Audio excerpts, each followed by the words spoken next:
Bonjour frères et sœurs, que Dieu vous bénisse. On va écouter le message de Fratello Giuseppe de Radio Blast. Avons-nous appris à prier?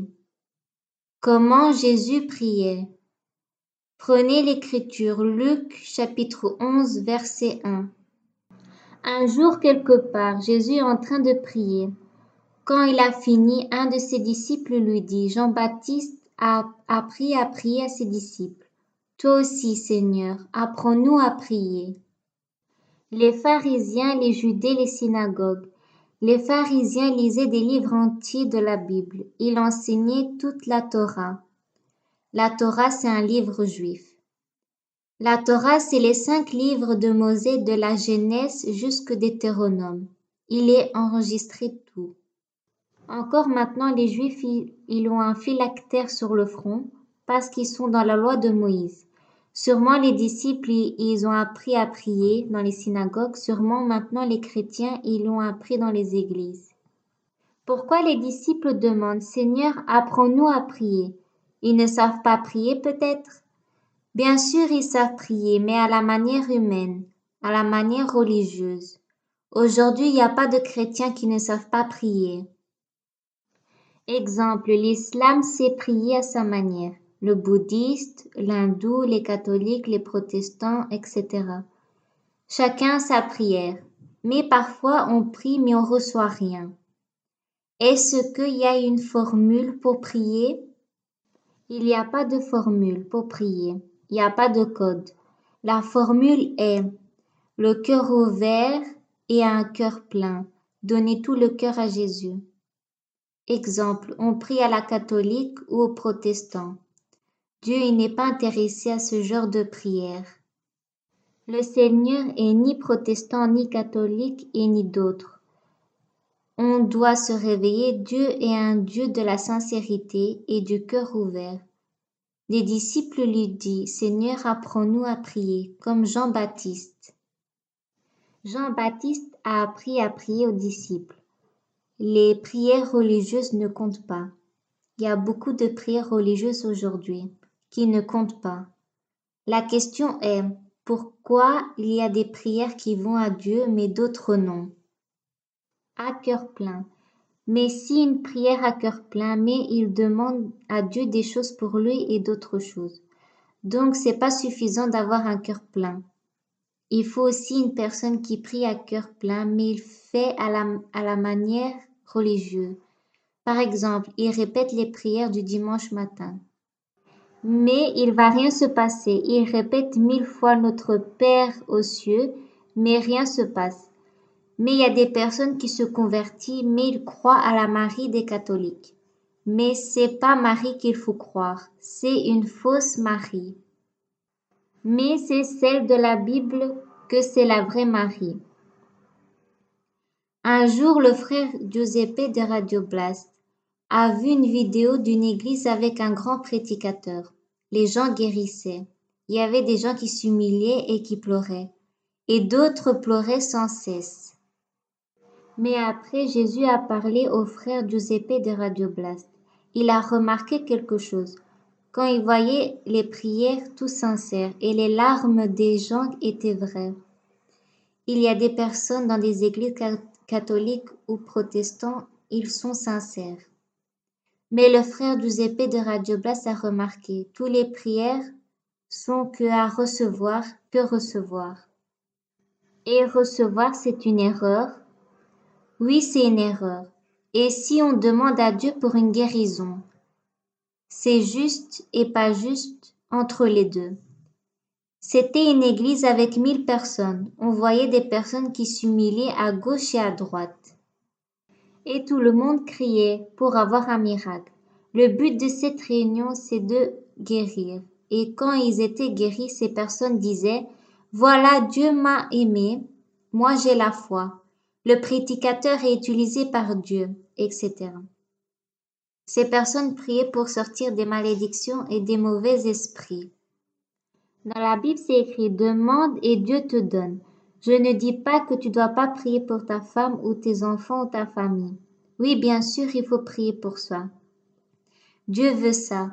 Dans Jean chapitre 5, on n'est pas contre la prière de recevoir. C'est écrit dans Jean chapitre 5.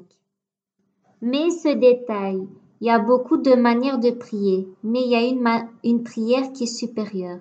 C'est la prière de donner. On doit apprendre à prier et donner. Et comment on fait? Il y a beaucoup qui veulent. Beaucoup d'entre nous va vers Dieu avec une prière « Donne-moi ». Et comment on va en prière pour donner? Qu'est-ce qu'on donne?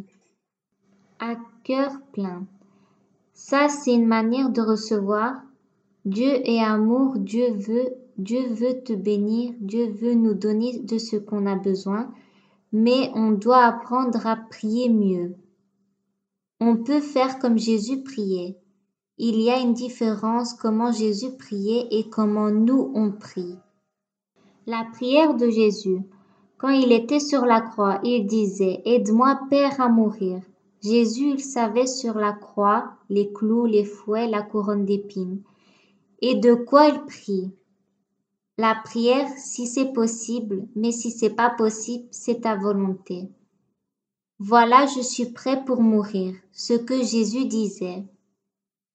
Jésus prie toujours pour les autres, pour la résurrection d'un homme, pour guérir un malade. Il n'a jamais fait une prière pour lui-même. Exemple, nous-mêmes, quand on va mourir un jour, on peut dire ça, peut-être. Parfois, Dieu dit « Je ne peux pas écouter ta prière. Tu dois être torturé. » On peut être torturé et mourir et glorifier Dieu en même temps. Ça, c'est vrai. Prier comme Jésus faisait. Pas lequel qui nous convient à nous. Par exemple, une voiture, une maison, une femme ou un mari, etc. Les clients comme ça, le Seigneur, il en a beaucoup. Le Seigneur cherche des personnes qui ressemblent à Jésus. Jésus nous enseigne comment prier. Prier pour la gloire de Dieu. Quand on prie pour la gloire de Dieu, tu te comportes comme la gloire de Dieu. Et on vit pour la gloire de Dieu. Tu te bénis toi-même, parce qu'en même temps que Jésus a accepté de mourir sur la croix, le Père Dieu le bénissait. L'Esprit Saint veut nous enseigner à prier pour l'honneur de Dieu, tout ce qu'il est bon pour le Seigneur.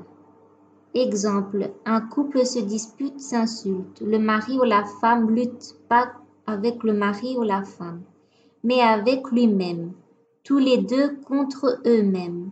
Vous divisez le mariage. Quand on ne donne pas tout son cœur au Seigneur, on détruit les bénédictions de Dieu.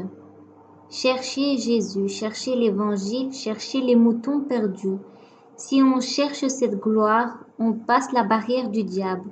Alors on verra des malades guéris, les démons qui partent, on verra les miracles qui viennent, on marchera sur les eaux des maladies et la tribulation qui va venir, qui est déjà arrivée et qui va commencer. Ça, c'est la gloire de Dieu. Ça va plus nous intéresser notre gloire à nous, mais ça va nous intéresser celle du Seigneur, de son règne, de Jésus.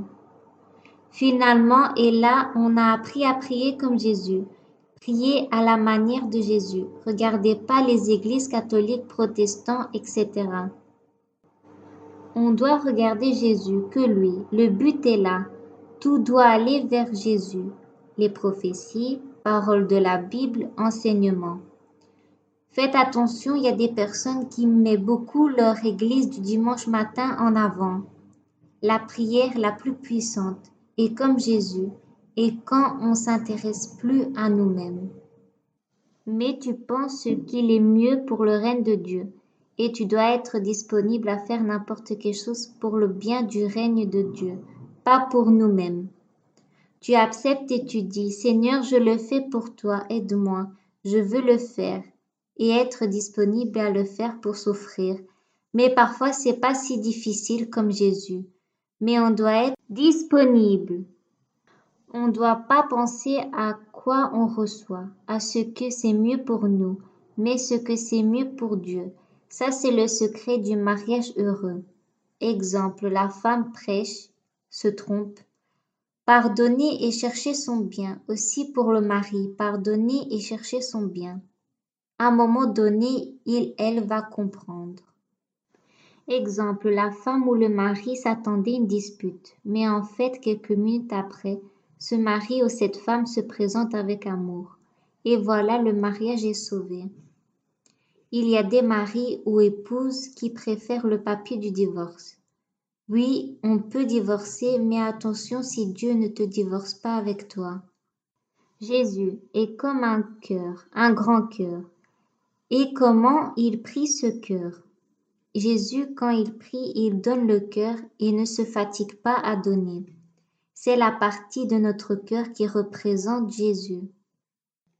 Exemple, le cœur, tu peux le tuer et puis il meurt.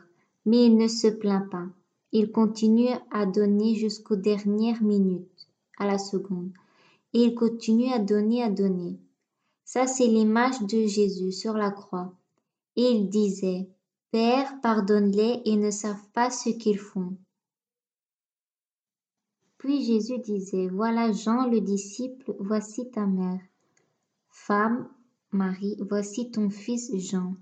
Il dit au voleur qui était à côté de lui sur la croix, Maintenant tu es avec moi au paradis. Jésus est mort en donnant. On ne doit pas chercher à prendre. Tranquille, les oiseaux mangent. Les fleurs dans les champs ne se plaignent pas, et l'eau descend sur eux. Et quand ils n'ont pas d'eau, ils meurent en louant Dieu. Prenez l'Écriture, Ésaïe chapitre 53, versets 4 à 5. Pourtant, ce sont nos maladies qui supportaient. C'est de notre souffrance qui s'est chargé. Et nous pensons que c'est Dieu qui l'a puni de cette façon. C'est Dieu qui l'a frappé et l'abaissait. Mais il était blessé à cause de nos fautes. Il s'est écrasé à cause de nos péchés. La punition qui nous donne la paix est tombée sur lui. Et c'est par ses blessures que nous sommes guéris. On est guéri parce que Jésus s'est mis à la croix. Lui, ils l'ont fouetté, ils l'ont mis la couronne d'épines sur sa tête. Et nous, parfois, on ne supporte pas que quelqu'un nous insulte ou qui nous énerve ou qui nous vexe. Exemple, si une personne vous vexe, tu dis, attends, après ce vexe, je vais te mettre une couronne d'épines, mais la personne, elle fait quoi? Exemple, elle appelle la police. Mais Jésus, comme un agneau, comme dit le verset 7, maltraité, il s'est laissé faire. Jésus, malgré ses souffrances, il est sorti silencieux. Tout ça à cause de nos péchés, pour son peuple. Réfléchissez un peu. Prenez l'Écriture, Ésaïe chapitre 53, verset 11. À cause de ses souffrances qu'il a supportées, il verra la lumière, il sera rempli de bonheur. Mon serviteur, le vrai, le juste, rendra juste un grand nombre de gens, parce qu'il s'est chargé de leurs péchés. Il a donné lui-même à la mort, il a pris les péchés de beaucoup de personnes, il a intercédé pour les personnes. C'est lui, Jésus, qui intercède. Pas de statue avec la couronne. Voilà pourquoi Dieu l'a mis par-dessus de tous. Pourquoi? Parce qu'il a mis tous nos péchés. Il n'a pas pensé à lui-même. Jésus, il n'a pas cherché à ses droits. Jésus, il a accepté n'importe quelle injustice. Et c'est comme ça qu'on est comme Jésus. Presque comme Jésus. Grâce à son exemple. Si nous aussi on accepte nos fautes et nos péchés. Dans Ésaïe, dans le verset 7, comme l'agneau qui est conduit vers la souffrance, mais il est resté silencieux. Un exemple, comme un mouton qui ne crie pas vers la mort. Qu'est-ce que on est sûr d'être comme Jésus? Peut-être non, peut-être on veut pas être comme Jésus. Mais quand on arrive dans l'action, est-ce qu'on est sûr d'être comme un mouton qui ne crie pas, comme Jésus? Si on fait ça, être comme un mouton qui ne crie pas, on est comme Jésus. Ça ne veut pas dire quand on est assis, qu'on chante le dimanche matin, qu'on est comme Jésus. Être comme Jésus, c'est d'aller chez toi et aller vers la femme ou le mari, se pardonner avec amour, et aussi pardonner les parents avec amour, et aussi les parents envers ses enfants. Si on vit comme ça, on est comme Jésus. et on prie comme Jésus, alors on suit Jésus et alors on marche dans ses pas, mais seulement si on est disponible à mourir pour lui, pour notre Dieu. Alors là, on est comme Jésus. On ne sait pas si un jour quand on va mourir, on va donner gloire à Dieu. Ça, on ne sait pas. Mais on peut commencer à le comprendre. Comment? Être disponible à mourir chaque jour pour Jésus. Mourir notre caractère, notre nous-mêmes. Mourir notre fierté, notre orgueil, notre supériorité, notre droit.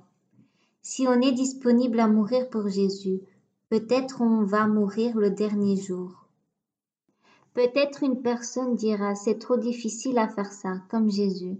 Non, c'est pas trop difficile parce qu'on doit apprendre à chercher le Saint-Esprit et la puissance de Dieu. Il ne parle pas que pour le baptême à l'eau. Le moment que tu crois en Jésus, tu commences à croire, tu reçois le signe du Saint-Esprit. Prenez l'Écriture, Éphésiens chapitre 1, verset 13. Dans le Christ, vous aussi, vous avez entendu la parole vraie, la bonne nouvelle qui vous sauve. Ensuite, vous avez cru dans le Christ, et Dieu vous a marqué d'un signe. Cette marque, c'est l'Esprit Saint qu'il a promis. Puis vous prenez l'Écriture. Hébreux chapitre 12, verset 1. Cette grande foule de témoins qui nous entoure, rejetons donc, nous aussi, tout ce qui nous empêche d'avancer. Rejetons le péché qui nous enveloppe si facilement. Courons jusqu'au bout de la course qu'on nous propose. Paul dit, déposez votre souffrance, le péché que vous aimez, et abandonnez-le. Se rappeler un peu que avant nos frères et sœurs sont morts avant nous. À l'époque, les sportifs grecs et romains, quand ils couraient, ils s'attachaient autour du bassin des poids, comme des personnes qui vont au fond de la mer. Comme ça, quand ils courent, ils s'entraînent leur corps, ces poids, pour devenir plus forts. Maintenant, Paul prend un exemple, parce que dans ce temps-là, il faisait comme ça. C'est les poids du péché, si on les refuse. Alors on est dans la préférence, libre. Quelle course? La course pour aller vers Jésus. Jésus dans l'esprit, il court. Nous, on doit rester derrière lui. C'est pas si difficile avec l'Esprit Saint. Beaucoup de leçons à apprendre. C'est un message fort. Ça, c'est la prière pour recevoir. Comme Jésus, tous abandonner moi-même, notre caractère, notre fierté, notre orgueil, notre manière de penser. On doit prier comme ça chaque jour. Le péché est toujours derrière notre porte. Le cerveau humain est comme un cheval qui court et nerveux. Le cerveau humain est comme ça. On doit contrôler le cheval qui court, que c'est notre cerveau humain. Pas que notre cerveau humain nous contrôle, toujours l'autre pensée, que c'est l'esprit qui nous contrôle, avec l'Esprit Saint de la nouvelle créature. Les écoles sont Dieu qui te dit que tu vas devenir un médecin, docteur ou un scientifique ou bien un avocat. Prenez l'Écriture, Apocalypse chapitre 22 versets 1 et 2. Ensuite l'ange me montre un fleuve d'eau qui donne la vie. Il brille comme du verre. Il sort du siège de Dieu et de l'agneau. Et il coule au milieu de la place de la ville. Là, entre deux parties du fleuve, il y a l'arbre de vie. Il donne des fruits 12 fois dans l'année, une fois par mois, et ses feuilles servent à guérir les peuples. Ça, on peut la recevoir maintenant, parce que l'eau, on n'a pas besoin de recevoir à l'autre part. Pas besoin d'attendre de mourir pour recevoir cette eau. Cette eau, on peut la recevoir maintenant, parce que cette eau est Jésus. Prenez l'Écriture. Apocalypse, chapitre 21, verset 6. Et il me dit, maintenant c'est fait, je suis l'alpha et l'oméga, le premier et le dernier, le commencement et la fin.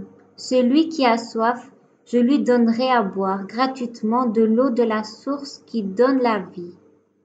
Maintenant on peut la recevoir. Et comment? Il faut boire le verre d'eau et le cœur, spirituellement. Mais si c'est fermé ce verre d'eau ou ce cœur, notre fierté, notre orgueil, notre supériorité, le monde, la religion, ça ne montre rien. La religion est comme un bouchon. Abandonnons les bouchons de la religion catholique, protestante, témoin de Jéhovah, etc. Et s'ouvrir à Jésus, le faire entrer dans notre cœur, notre vie. Prenez l'Écriture. Jean chapitre 4, verset 14. Mais s'il boit l'eau que je lui donnerai, il n'y aura plus jamais soif. Au contraire, l'eau que je lui donnerai deviendra en lui une source. Et cette source donne la vie avec Dieu pour toujours. Si nous, on reçoit l'eau, on devient tranquille, plus légère, sans le péché qui nous appelle. Et donc l'eau qu'on reçoit est comme une graine qui pousse et devient un arbre. Mais quand il y a un fond d'eau, il grandit, cet arbre. Par exemple, comme l'évangélisation. Les personnes autour de toi ne se sauvent pas comme ça, s'ils voient une église. Non, c'est parce que tu vas évangéliser comme Jésus faisait. Jésus maintenant, en ce moment, si quelqu'un ouvre son cœur, Jésus fait tomber son eau miraculeuse, que on voit pas. Mais il y a des eaux miraculeuses qui font partie de son cœur. Jésus, il donne maintenant son eau miraculeuse au monde à travers son Église, nous-mêmes, les personnes. Il n'y a plus Jésus de Nazareth. Pourquoi? Parce que maintenant, il est dans notre cœur. Prenez l'Écriture. Apocalypse, chapitre 22, verset 17.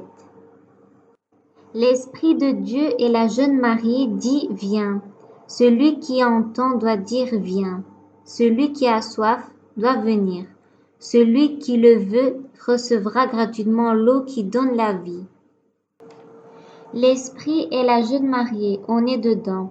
C'est dans notre époque, la vraie époque, c'est nous, parce qu'on a le Christ. On vit déjà dans la Nouvelle Jérusalem dans notre cœur.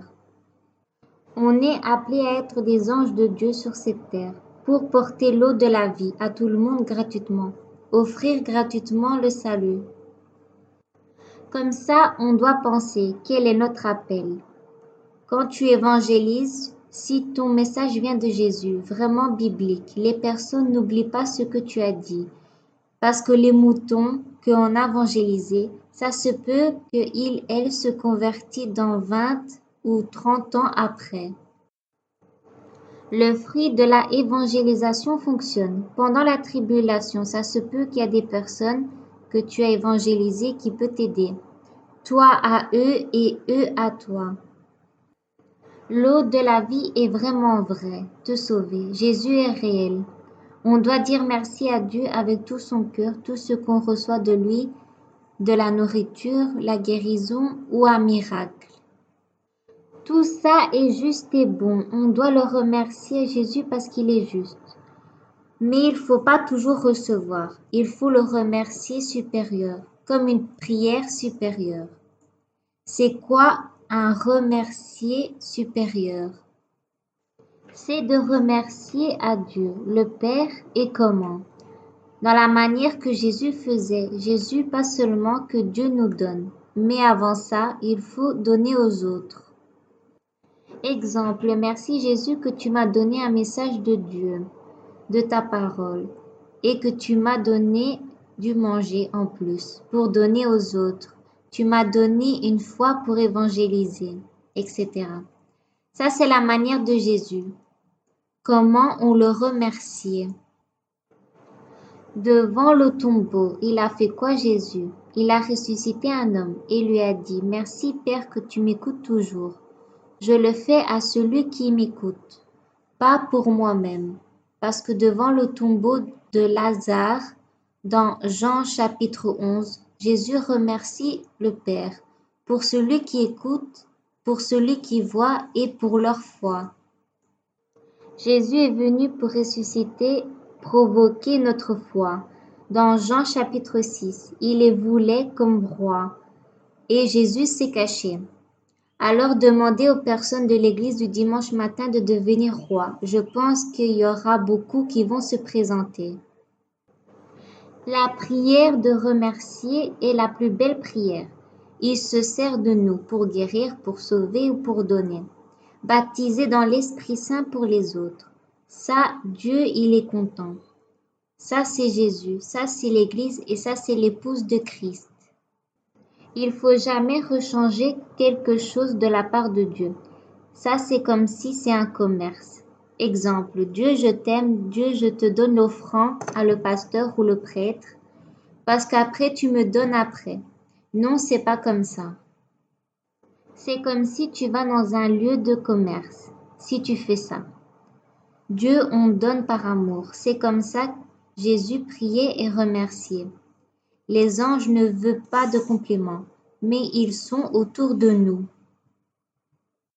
L'ange qui donne et donne. Et pourquoi? Parce qu'ils sont comme Jésus. Parfois, il faut s'arrêter et bénir les anges de Dieu. Il y aura un temps qu'il y aura un grand ange qui s'appelle défenseur de son peuple. Dans Daniel chapitre 12 verset 1 et l'Apocalypse chapitre 12. Le grand ange, Michael, qui va nous défendre dans la tribulation. C'est lui qui va envoyer les 144 000 au nom de Jésus. Vous ne savez pas combien de fois les anges nous ont protégés dans un accident de voiture ou dans un divorce. Et nous, on est comme ça. On est comme ces anges. Les anges sont le bras spirituel de Dieu et devient le bras humain. Parce que l'Esprit de Dieu est en nous. Le bras humain, c'est nous. Nous, on doit prier et remercier Dieu pour ces anges qui nous surveillent. Nous-mêmes, on est appelés à être anges de Dieu sur cette terre. Parce qu'à l'intérieur de nous, on est déjà ces anges, ceux qui sont fidèles à représenter Jésus à le monde. Prenez l'Écriture, 2 Pierre chapitre 1 verset 4. Par cette gloire et cette puissance, Dieu nous a donné des promesses très grandes et précieuses. Alors, en réservant ce qu'il a promis, vous pouvez sortir de ce monde pourri par des désirs mauvais et vous pouvez être unis avec Dieu lui-même. Il dit dans ce verset les promesses. Vous devez être dans la nature divine, comme des anges de Dieu. Jésus dit aussi, l'ange dans l'église de Philadelphie écrit qui était. Le pasteur, l'ange veut dire un messager, donc un pasteur dans l'église est un ange messager. Comment peut-on être un ange sur la terre? Dans l'aspect physique, on dirait pas, mais on est parce que l'ange veut dire messager. Quand un jour on meurt, on devient un ange. L'ange ne sont pas parfaits, seul Dieu est parfait. Prenez l'Écriture, 2 Corinthiens chapitre 5 verset 17. Alors si quelqu'un est uni au Christ, il est créé à nouveau. Ce qui est ancien est fini, ce qui est nouveau est là. On est une nouvelle créature. Si tu es fidèle, tu es un ange. Pas un ange du ciel, mais sur la terre. Prenez l'Écriture, Éphésiens chapitre 4, versets 23 à 24. Comprenez les choses d'une façon nouvelle, selon l'Esprit de Dieu.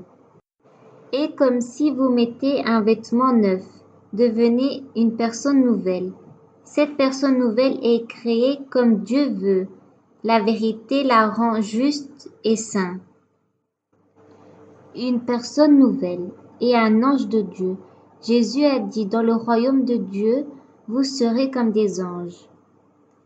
Prenez l'Écriture, Colossiens chapitre 3, versets 10 à 16. Et comme si vous aviez mis un vêtement neuf, Vous êtes devenu une personne nouvelle.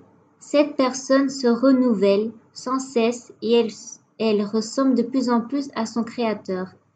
C'est ainsi que vous pouvez connaître Dieu pleinement. Maintenant, il n'y a plus de non-juifs et des juifs, des circoncis et des non-circoncis. Il n'y a plus des étrangers et des non-civilisés. Il n'y a plus des esclaves et des personnes libres. Mais il y a le Christ. Il est tout et il est en tous. Dieu vous a choisi, il veut que vous soyez à lui et il vous aime. Donc faites-vous un cœur plein de tendresse et de pitié, un cœur simple, doux et patient. Supportez-vous les uns et les autres et pardonnez-vous si quelqu'un a un reproche à faire à un autre. Le Seigneur vous a pardonné. Agissez comme lui. Et surtout, aimez-vous, l'amour est le lien qui unit parfaitement. Que la paix du Christ dirige vos cœurs.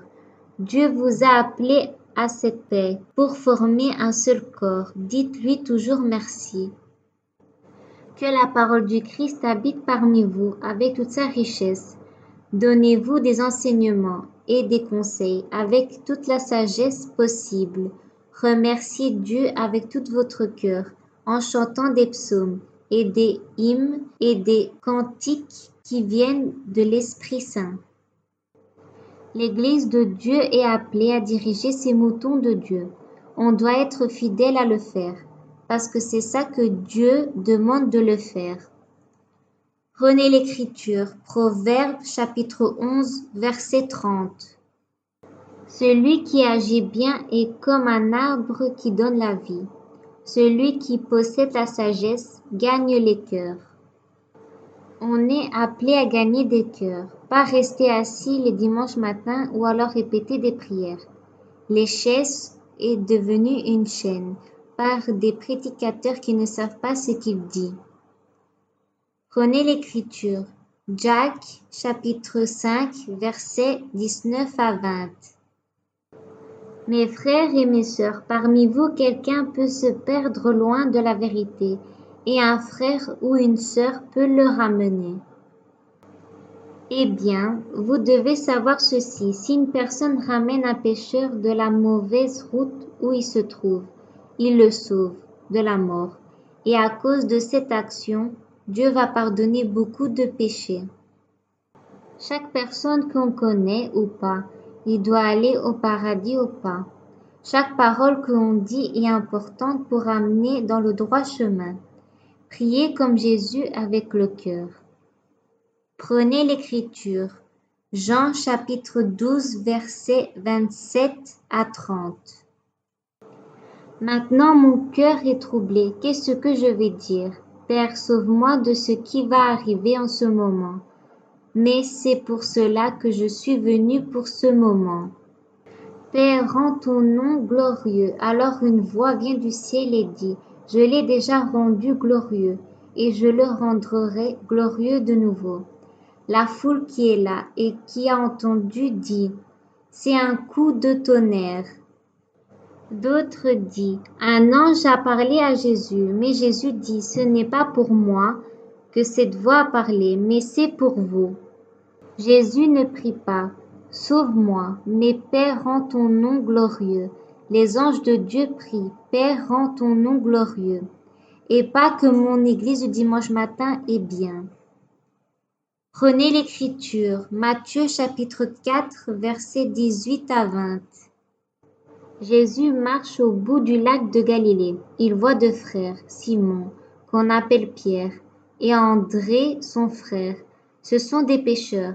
Ils sont en train de jeter un filet dans le lac. Jésus leur dit, venez avec moi et je ferai de vous des pêcheurs d'hommes. Aussitôt, ils laissent leur filet et suivent Jésus.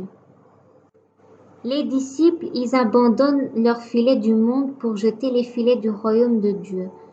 Le filet dit non au monde, mais oui à Jésus. Il dit non au désir de notre chair. Mais il dit oui, donner notre amour à Dieu.